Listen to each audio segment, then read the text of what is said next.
Hello, everybody. Today I'm speaking with Wonders and Blunders, a fresh new D&D 5th edition podcast where we follow a group of travelling magical item hunters travelling the land looking for the next wonder. The DM Mike disclaims at the beginning in session 1 that he's not super experienced with the rules of D&D, but he launches into the narrative like he's been doing it for years. Hello, Wonders and Blunders. Hello. Hey. So I've had to set up a quick rig here because I haven't got some of my equipment. I'm actually off site. Apologies for that, but your sound's coming through fantastic for me. Before we hear a bit about the characters, I'd like to hear about the setting. As I say, Mike, you've just kind of launched straight into it from session 1 and immediately I was interested. So can you tell the viewers about your world and your current campaign? I mean, our world is a homebrew D&D 5th Ed world. Sort of started in our old campaign, so we've been playing together for quite some time, and I built little sections of the world as they became necessary to build. What was outside of any of those things. And then when we decided to start the podcast, I started filling in the blanks between those based on what I'd learned from our first campaign. To throw everybody onto the other side of the world, which I had created. I kind of like that. I think I do the same thing where I'm like, I need to sort out how this world connects in. So I'm just going to throw you to a remote location and find out how to sew them together afterwards. I was actually speaking to Robert before the recording, and that's kind of exactly what I did. Where I had a bunch of different games. I didn't intend to make my own world, and then I was like, hang on, I've said it's this much travel from this place to this place, or these two borders are at war with each other, and the map more evolved than anything else. So you guys said that you played previously. Was that 5th edition as well? Yeah. Okay, fantastic. Yeah, actually, that's what we're planning on playing later this afternoon. Like the old campaign, which is still running. Yeah, I had a campaign go for 5 years, so I can feel it. Yeah, there's a lot of after a while, I don't know if you get the same thing, but I have trouble letting go of a campaign once it's matured to a certain level.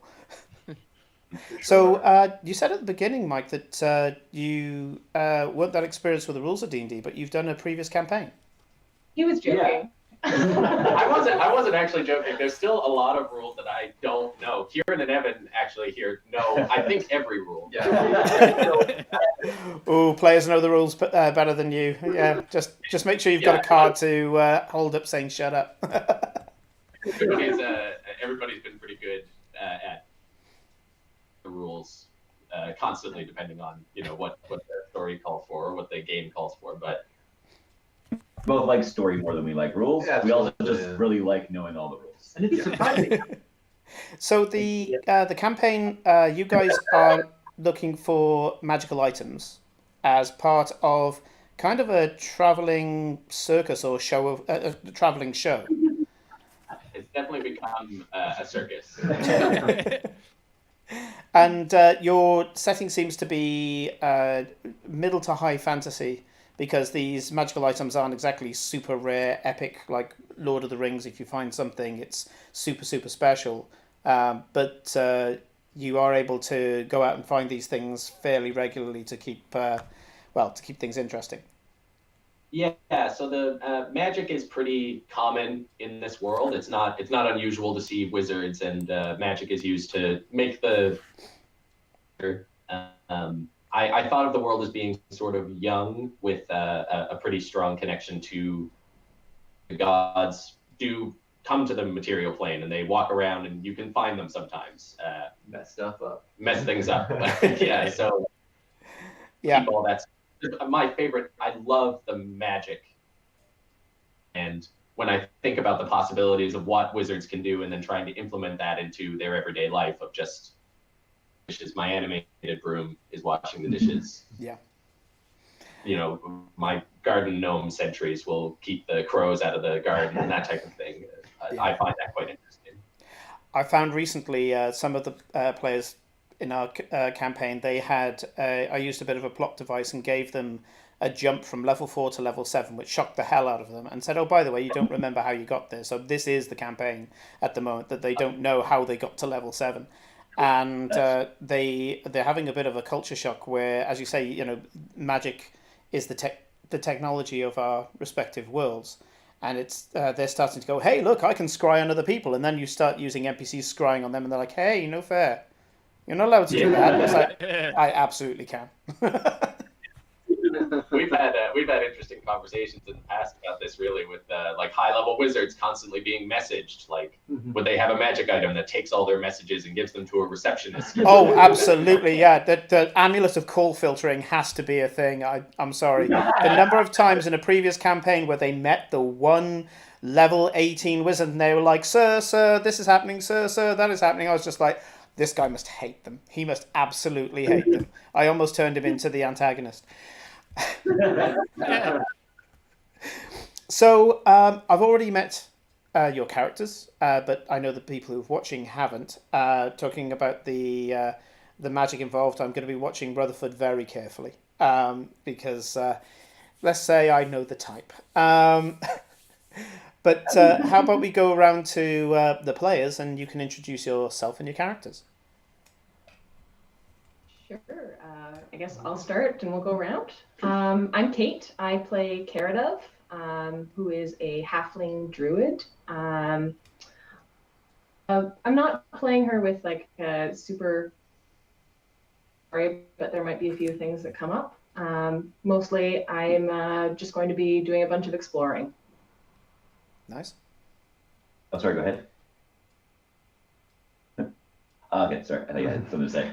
I'm Evan. I'm playing Valen Rutherford, and yeah, he's a divination wizard, human, friendly, and just wants to get to know everybody.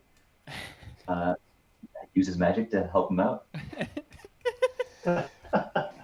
Be prepared to be hated. I played a divination wizard for Dragon Heist and Dungeon the no, it's not Dragon Heist. Sorry, it was a homebrew game. Sorry, and just suddenly turn around and go and saying, "Yeah, I've got a natural 20 in my pocket." The DM hated me. He hated me so much. I'm excited for that. He's also got luck points. He took. Oh, good God! You're a monster. All you need to do now is multi-class into Mastermind Rogue, and then you can just be truly hated by every DM that's met you. I'll just start letting him write the campaign. Charming, though. I don't think we can hate him. Don't do what I can't do.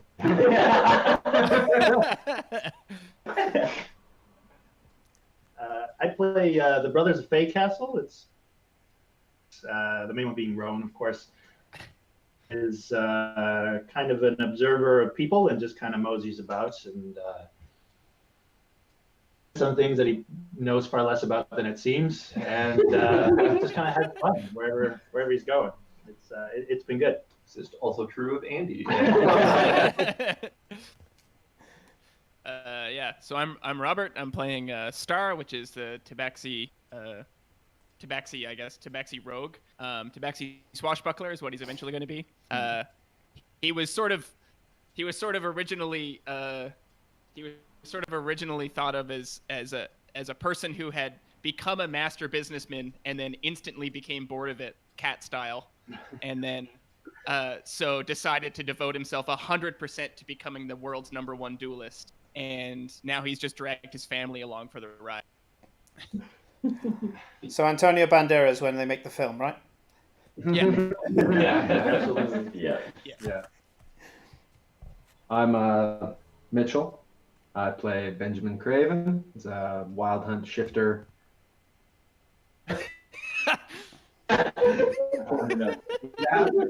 Boy.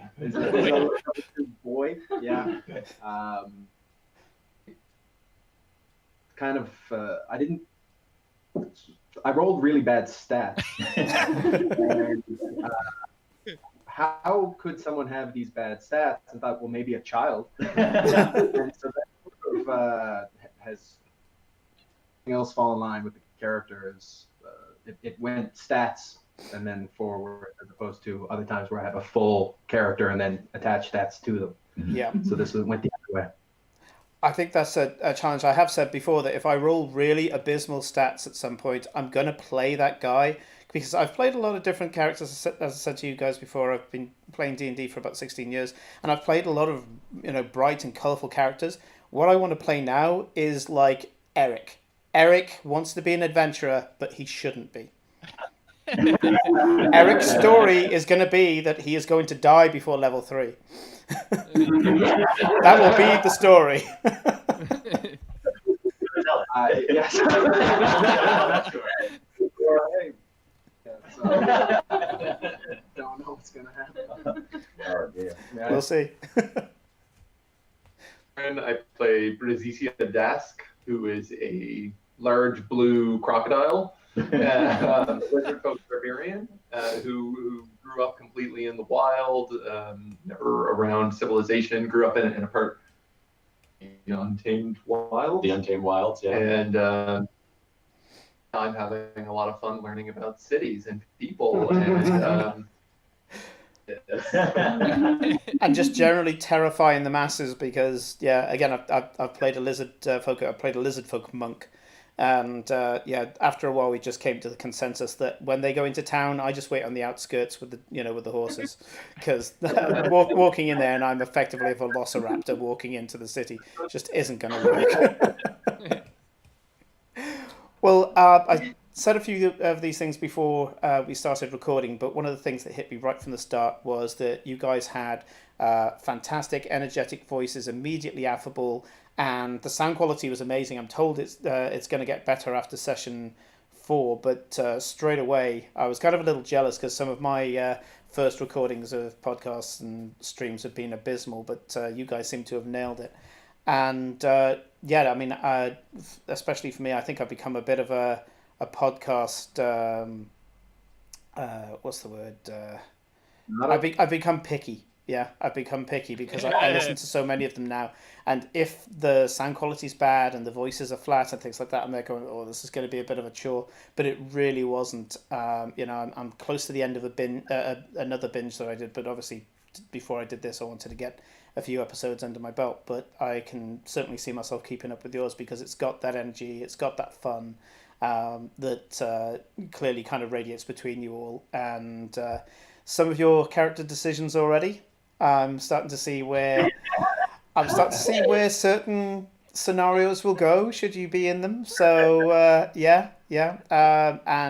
that's obviously the essence of good D&D is that I can say, "Oh, I can't wait until they get into this," or "I can't wait till these two characters have that conversation." You know what's coming. You know what I'm on about. It's got a huge amount of promise, and it's something that I really love seeing. I can't go on for much longer now because we put this into the break of our particular stream. But if our viewers want to hear your adventures or follow you, where do they need to look? They should head to wonderandblunder.com. So that's wonder, letter N. They can follow us at that same Twitter, Instagram, and Facebook. Okay, and you can find the details to the right of me here on the screen. And any other Twitter handles or Instagram or anything like that we need to add to it? Yeah, just check out Wonder and Blunder on Twitter, Instagram, Facebook, and the podcast. You can find it on Spotify, iTunes. Yeah. Any podcatcher that you have should be able to find it. I did a bit of a graze around, and I found your podcast on all of them. So it's freely available and easy to find as well. So that's fantastic. Well, I heartily recommend Wonders and Blunders for anybody who, especially if they've got a commute as much as I do, and anything to just pick up their day if they're in work and can listen in. Instead of music. The only problem that I'm going to have with yours is that I have a feeling that I'll be ended up laughing at my desk, which could get me in trouble. So, but Wonders and Blunders, thank you very much for your time, and I look forward to following your adventures.